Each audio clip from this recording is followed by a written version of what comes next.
I'm Michael Williams, securities attorney with the Williams Securities Law Firm. Let's talk about a brand new development in securities law, general advertising and solicitation.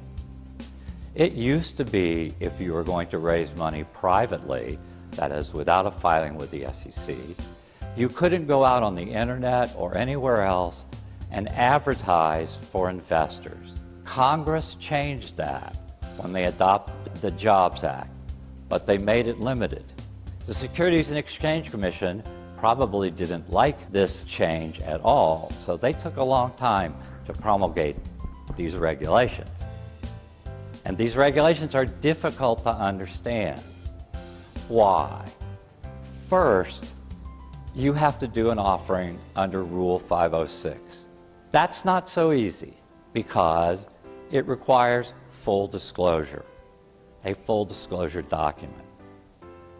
It also requires appropriate filings with state securities commissions.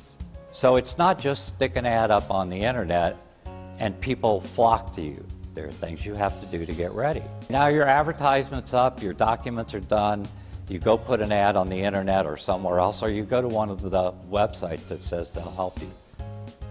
What's your limitation? You can't take everybody. That's what the rule says. You can't take everybody. You can only take people who are accredited investors. What are accredited investors?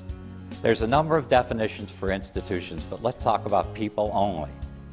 It's people who have a net worth excluding their home of $1 million or who made $200,000 a year in the last 2 years if they're single, or $300,000 if they're married, and have an expectation of the same.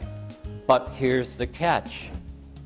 You are responsible for verifying that they are accredited.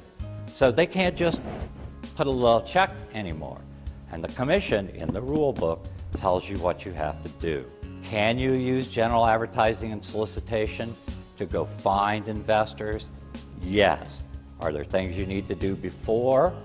Yes. Are there things you need to do as you find investors? Yes. Are there things you have to do when you finish the offering? Yes.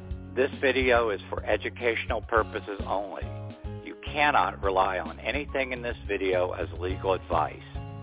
The video is not intended to imply any guarantee of success in any legal work I perform.